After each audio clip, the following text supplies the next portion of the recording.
हर पर जियो ड्रामा शिकंजा बन चुका है बहुत ही ज़्यादा इंटरेस्टिंग। उसमें हमें दिखाया जाएगा कि जो होती है फ़िज़ा वो सुबह बैठ के स्टडी कर रही होती है और रिदा जो होती है वो नाश्ता रेडी कर रही होती है। इतने में इसकी भाभी आती है और वो कहती है कि अभी तक नाश्ता रेडी ही नहीं हुआ है। इस पर रिदा जो होती है वो कहती है कि बस अभी नाश्ता बन जाएगा। इस पर वो कहती है कि जल्दी से नाश्ता जो है वो टेबल पर लगाओ। और फ़िज़ा कहाँ पे है? इस पर वो कहती है कि फ़िज़ा जो है वो बैठ के पढ़ रही है। इस पर जाती है रानी फ़िज़ा के पास और जाकर उसको बहुत खड़ी खड़ी बातें सुनाने लग पड़ती हैं। इस पर जो होती है फ़िज़ा वो कहती है कि आपको अपने मोहड़े से खुद पूछना चाहिए, मैंने उसको कुछ भी नहीं कहा और वो खुद ही भागा है। तो इस पर वो कहती है कि नहीं, तुमने इसको कुछ कहा होगा, वरना वो ऐसे कैसे भाग सकता है और वो अपनी जो है वो चीज़ को छोड़ कर तो कभी भी नहीं भागने वाला। इस पर जो होती है फ़िज़ा वो कहती है तो फिर आपको खुद ही उससे पूछ लेना चाहिए कि ऐसा उसने क्यों किया है। इस पर जो होती है रानी वो उसकी रजिस्टर पकड़ के फाड़ना स्टार्ट कर देती है और वो कहती है कि बहुत ज़बान चलती है ना तुम्हारी, अब तुम्हारी ज़बान को मैं बंद करवा के छोड़ूंगी। इस बार फ़िज़ा जो होती है वो बहुत ज़्यादा अबदीदा हो जाती है और बहुत ज़्यादा रोने लग पड़ती है क्योंकि उसने कभी सोचा भी नहीं था कि उसकी भाभी जो है उसके साथ ऐसा भी कर सकती है।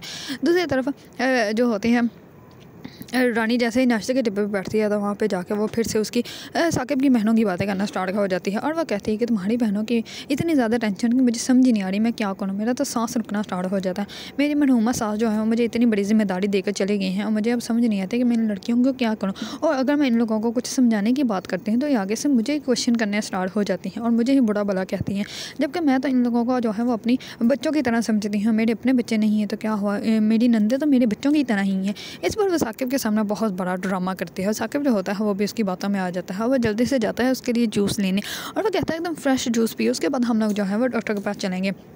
दूसरी तरफ ज़ारून जो होता है वो अपने वालिद को ड्रॉप करता है। उसके वालिद जो होते हैं वो कहते हैं कि तुम जो है वो टाइम निकाल कर रानी के घर चले जाना और जाकर जो है उसके गिफ्ट्स वगैरह उसको दे देना। इस पर जो होता है ज़ारून वो सीधा ही जाता है रानी के घर और रानी के घर जाके उसको जो है उसकी गिफ्ट्स वगैरह देता है और वो पूरे घर में जो है फ़िज़ा को देख रहा होता है, लेकिन फ़िज़ा जो होती है वो उसको कहीं भी नज़र नहीं आते।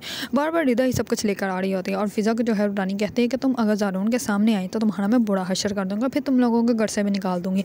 इसी वजह से फ़िज़ा जो होती है वह ज़ारून के सामने आते ही नहीं और ज़ारून जो होता है वो बार बार फ़िज़ा को ढूंढ रहा होता है, लेकिन फ़िज़ा उसको कहीं भी नज़र नहीं आते। इस पर ज़ारून को कॉल आती है और ज़ारून जो होता है वो उठ के चला जाता है, लेकिन उसका मोबाइल जो होता है उसी टेबल पर पड़ा होता है। इस बार रानी जो होती है वो कहती है कि आके जो है वो सारी सफाई करो और मेरा बैग लाकर मुझे दो, क्योंकि उन्होंने डॉक्टर के पास जाना होता है तो इसी वजह से वो डॉक्टर की तरफ चले जाते हैं। और ज़ारून को याद आता है कि उसका मोबाइल जो है वो तो अभी रानी के घर ही है। इस पर वजह से वो दोबारा अपना मोबाइल लेने के लिए वापस आता है तो वहीं पे फ़िज़ा जो होती है वो सफाई कर रही होती है। तो इस पर ज़ारून जो होता है वो कहता है कि फ़िज़ा मैं अपना मोबाइल लेने आया था। इस पर वो कहता है कि फ़िज़ा मैं जानता हूँ तुम मुझसे नाराज़ हो, लेकिन मुझे मनाने की एक मौका तो दो, मैं तुम्हें मना लूँगा। और क्या हुआ क्या इस बार इतना?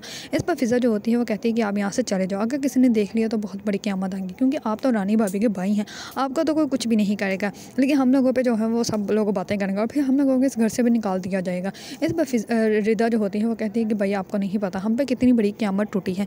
इस पर जो होता है ज़ारून वो कहता है कि मुझे बताओ तो सही हुआ क्या है। इस पर जो होती है इतने में ही साकिब जो होता है वो भी आ जाता है, क्योंकि वो लोग फाइल घर भूल जाते हैं, इसी वजह से वो लोग आ जाते हैं। और जैसे ही जो होती है रानी वो देखती है ज़ारून की गाड़ी तो वो भी जल्दी से अंदर जाती है और वो कहते हैं कि तुम यहाँ पे दोबारा। इस पर वो कहता है कि मेरा मोबाइल यहाँ पे रह गया था तो मैं अपना मोबाइल लेने के लिए आया हूँ। इस पर जो होती है रानी वो कहती है कि तुमने अपना मोबाइल ले लिया ना, बस ठीक है अब तुम जाओ।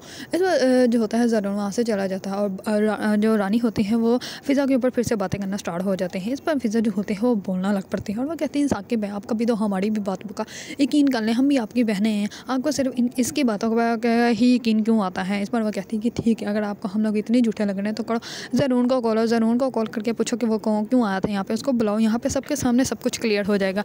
इस पर जो होती है रानी वो जानबूझ के बेहोशी का ड्रामा करती है और वो गिर जाती है कि कहीं सच में ज़ारून को यहाँ पे बुला लिया गया तो साकिब को सब कुछ पता चल जाएगा और साकिब जो है वो ज़ारून के साथ फ़िज़ा की शादी भी फिक्स कर देगा। इसी वजह से जानबूझ के बेहोश हो जाती हैं। दूसरी तरफ ज़ारून जो होता है वो बहुत ज़्यादा सोचता है कि मैंने जो है वो गलत किया, मुझे फ़िज़ा का साथ देना चाहिए। इस पर वो फ़िज़ा के पास वापस आता है और वह कहता है कि फ़िज़ा तुम क्या चाहती हो कि मैं तुम्हें ऐसे छोड़ दूँगा, मैं तुमसे निकाह करना चाहता हूँ, हम लोग आज ही निकाह करेंगे। इस पर ज़ारून जो होता है वो फ़िज़ा का हाथ पकड़ के साकिब की तरफ लेके जा रहा होता है तो इतने में आगे से साकिब आ जाता है और रानी जो होती है वो कहती है कि देख लो तुम्हारी बहन जो है मेरे भाई के ऊपर कैसे डोरे डाल रही है। इस पर फ़िज़ा जो होती है वो जल्दी से ज़ारून का हाथ छोड़ देती है और साकिब जो होता है वो बहुत ज़्यादा गुस्से से फ़िज़ा को देखते हैं।